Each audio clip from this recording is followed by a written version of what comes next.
Hello everyone. तो आज समझते हैं हम म्यूटेशन के बारे में। म्यूटेशन क्या है? म्यूटेशन मीन्स हिंदी उत्परिवर्तन। तो उत्परिवर्तन किसे कहते हैं, क्या होता है? तो प्लांट ब्रीडिंग में हम देखते हैं म्यूटेशन। ओके, ये बीएससी एग्रीकल्चर में भी बहुत ही ज़्यादा इम्पोर्टेंट है। तो देख लेते हैं म्यूटेशन की definition. Mutation is a suddenly heritable change in the character of an organism which is not segregation या कॉम्बिनेशन। सिग्रीगेशन का मतलब होता है सेपरेटिंग। Okay, separation. तो सेपरेशन इसमें नहीं होता है। तो म्यूटेशन किसे कहते हैं? कोई भी ऑर्गेनिज्म में अचानक से कोइंसिडेंट अचानक से चेंज हो जाना उसके डीएनए सीक्वेंस में। और ये क्या होता है कि डीएनए में और क्रोमोसोम दोनों में हो सकता है। क्रोमोसोम में होता है तो क्रोमोसोम म्यूटेशन, डीएनए में होता है तो डीएनए म्यूटेशन। तो जैसे कि जैसे ये हुआ, ये है डीएनए, ठीक है।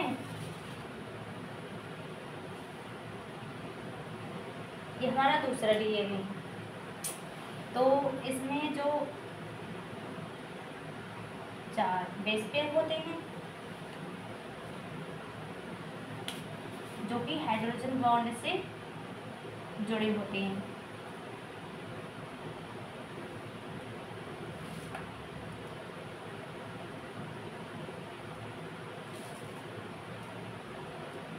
AGC और T ऐसे ही होते हैं पूरे में सीक्वेंस।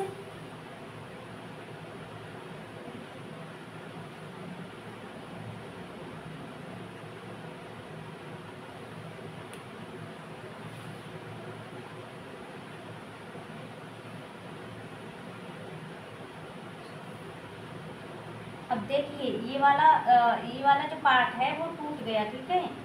ये टूट गया तो इनमें डिलीशन हो गया, ठीक है। ये बिफोर और आफ्टर ये डीएनए सीक्वेंस में चेंज हो गया। ओके, तो डीएनए सीक्वेंस में चेंज को ही हम म्यूटेशन कहते हैं। इसकी बहुत सारे वैरायटी डेवलप की गई हैं। फॉर एग्जाम्पल वैरायटी है म्यूटेशन प्लांट में मूंगबीन है,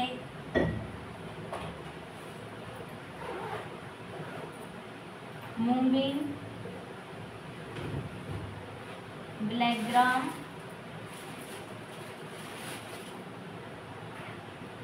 और इसकी वीट में सबसे फेमस वैरायटी है वीट में सरबती सोनेरा।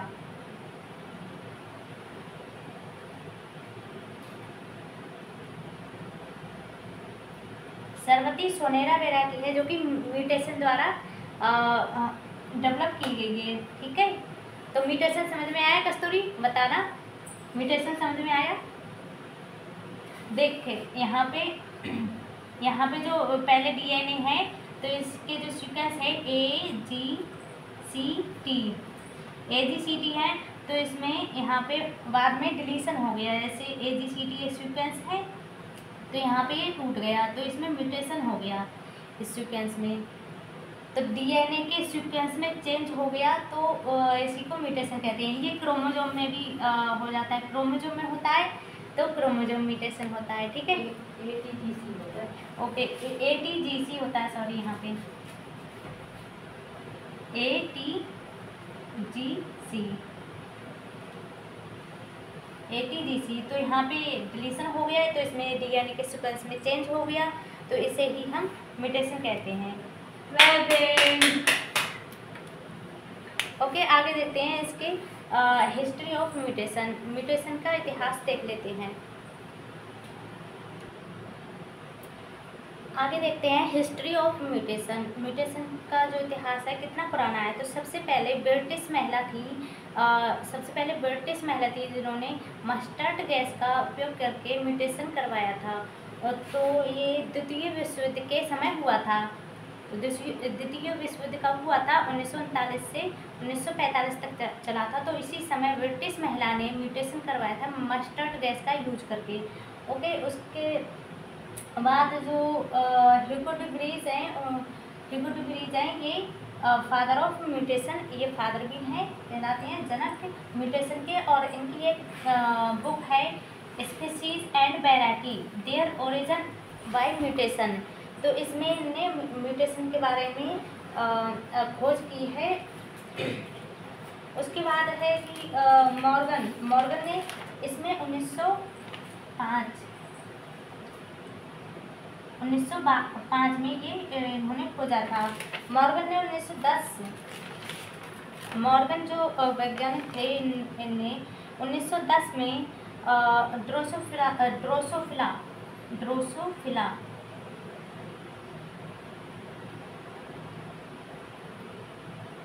ड्रोसोफिला मक्खी जो है उसमें म्यूटेशन की खोज की थी टीएच मॉर्गन ने। उसके बाद एच.जे. मुलर ने क्या किया था, एक्सरे के द्वारा ड्रोसोफिला में म्यूटेशन करवाया था, एक्सरे के द्वारा। और इनने ड्रोसोफिला में ड्रोसोफिला में इनने म्यूटेंट ड्रोसोफिला देखी थी या खोज की थी इनने। उसके बाद मुलर ने एक्सरे के द्वारा ड्रोसोफिला में म्यूटेशन करवाया था। उसके बाद है एल.जे. स्टेडलर ने 1928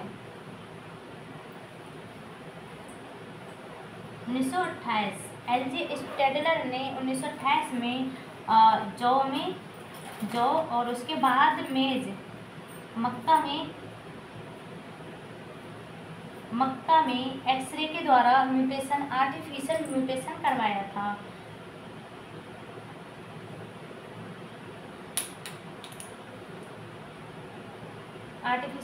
करवाया था। म्यूटेशन प्लांट ब्रीडिंग के अलावा जैसे बत्तख में 4 पैर हो गए, सांप के 2 मुंह वाला सांप, ऐसे किसी के बॉडी पार्ट ज़्यादा हो गया, जैसे किसी की एक उंगली ज़्यादा हो जाती है, तो ये सब म्यूटेशन के कारण होता है। ठीक है, आगे देखते हैं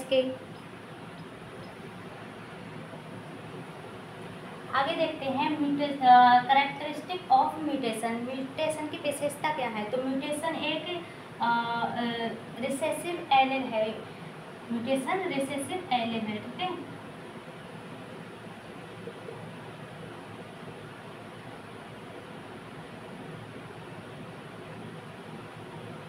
एलील, तो म्यूटेशन एक रिसेसिव एलील के कारण होता है।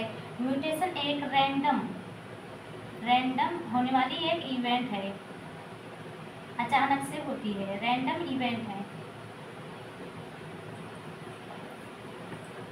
अचानक से होने वाली घटना है। ठीक है, और इसके अलावा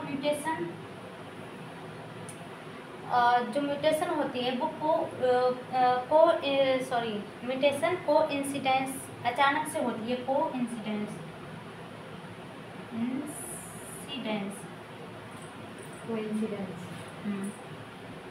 अचानक से होती है। ऐसा नहीं है कि हर साल हो रही है, उसकी तय है कि मतलब इस साल हो गई अगले साल भी हो रही है, कभी तो मतलब इस साल हो गई अगले साल, और बहुत गैप लेके हो जाती है कि कोइंसिडेंट, कुछ पता नहीं होता है कि कब होने वाली है म्यूटेशन। ठीक है, और इसकी विशेषता में है कि जो ज़्यादातर जो म्यूटेशन होते हैं वो हार्मफुल होते हैं। ठीक है, मोस्टली जो म्यूटेशन होते हैं वो हार्मफुल होते हैं। केवल 0.1% म्यूटेशन ही बेनिफिशियल होते हैं हमारे लिए। 0.1% म्यूटेशन ही बेनिफिशियल होते हैं, जिनका यूज़ हम प्लांट ब्रीडिंग में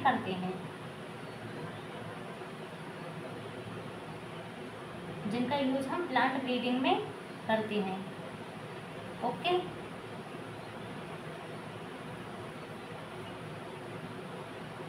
तो 0.1% म्यूटेशन का यूज ही हम प्लांट ब्रीडिंग में नई वैरायटी डेवलप करने के लिए करते हैं। ठीक है, तो जैसे म्यूटेशन जो हो रहा है उसका क्या इफेक्ट पड़ता है या क्या प्रभाव पड़ता है फसलों पर, तो जब म्यूटेशन होगा तभी वेरिएशन उत्पन्न होगा, जेनेटिक वेरिएशन उत्पन्न होगा और नई वैरायटी डेवलप होंगी आगे, ठीक है, फ्यूचर में। तो इसके लिए म्यूटेशन होना बहुत ही ज़रूरी है। अब इसके प्रकार देख लेते हैं। 2 टाइप्स के होते हैं, स्पॉन्टेनियस म्यूटेशन और इंड्यूस म्यूटेशन। स्पॉन्टेनियस म्यूटेशन जो प्रकृति में अपने आप से होते हैं, और इंड्यूस म्यूटेशन जो हमारे द्वारा, मानव के द्वारा होते हैं। तो इसको समझते हैं म्यूटेशन के प्रकार। ओके, तो देखिए टाइप्स ऑफ म्यूटेशन, म्यूटेशन के प्रकार। तो नंबर 1 है स्पॉन्टेनियस म्यूटेशन, स्वतः उत्परिवर्तन। नंबर 2 है इसमें इंड्यूस म्यूटेशन, आर्टिफिशियल या इंड्यूस, प्राकृतिक रूप से जो कि हम प्रेरित करते हैं ये म्यूटेशन को, ठीक है। तो स्पॉन्टेनियस म्यूटेशन में जैसे टेम्परेचर में बहुत अधिक टेम्परेचर हो जाना है जिसके कारण म्यूटेशन हो जाता है, डीएनए सीक्वेंस में चेंजिंग हो जाती है, ठीक है। तो टेम्परेचर में चेंज या गैसेस में कोई भी गैसेस होती हैं जो नेचुरल गैस हैं उसमें चेंज हो जाना, या फिर जो भी इंसेक्ट पेस्ट हैं या जो भी जीव है उसमें उसके मेटाबॉलिज्म में चेंज हो जाना, जिसके कारण म्यूटेशन उत्पन्न हो जाता है।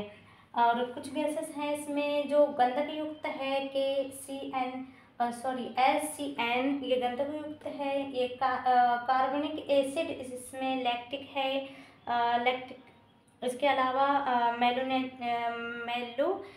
एसिड है, ये कार्बनिक एसिड है। इसके अलावा एल्कोहल है, एट्रोफिन, मॉर्फिन, नॉर्सिन, ये एल्कोहल हैं जो कि पौधे में नेचुरली पाए जाते हैं, लेकिन जिसमें पाए जाते हैं नेचुरली उसको तो ये इफेक्ट नहीं करते हैं, लेकिन दूसरे प्लांट के सेल के संपर्क में जब ये आते हैं, ये एल्कोहल या फिर कार्बनिक एसिड जब आते हैं दूसरे प्लांट की सेल में, तो उसको इफेक्ट करते हैं, उन सेल में सेल डिवीज़न करते हैं और म्यूटेशन उत्पन्न करते हैं। इसके अलावा कोल्चिसिन है जो लिली प्लांट से निकाला जाता है, कोल्चिसिन, जिसका यूज़ हम डीएनए डबलिंग, क्रोमोसोम डबलिंग के लिए करते हैं, जिससे कि हेक्सोप्लाट बनाया गया है। हेक्सोप्लाट जो वीट है उसको बनाया गया है, टिटिवम एस्टिवम उसको बनाया गया है। तो ये स्पॉन्टेनियस म्यूटेशन होता है। इसके बाद है इंड्यूस या आर्टिफिशियल म्यूटेशन। आर्टिफिशियल म्यूटेशन भी कई तरह से हम उत्पन्न करते हैं, एक्सरे है, गामा रेज है, और इसके अलावा जो कॉस्मिक रेज है, रेडिएशन उत्पन्न करके, या बहुत सारे तरीक़ों से इंड्यूस म्यूटेशन उत्पन्न कर सकते हैं। तो लेक्चर बहुत लंबा हो जाएगा, आगे वीडियो में देखते हैं इंड्यूस म्यूटेशन के बारे में। Okay, thank you.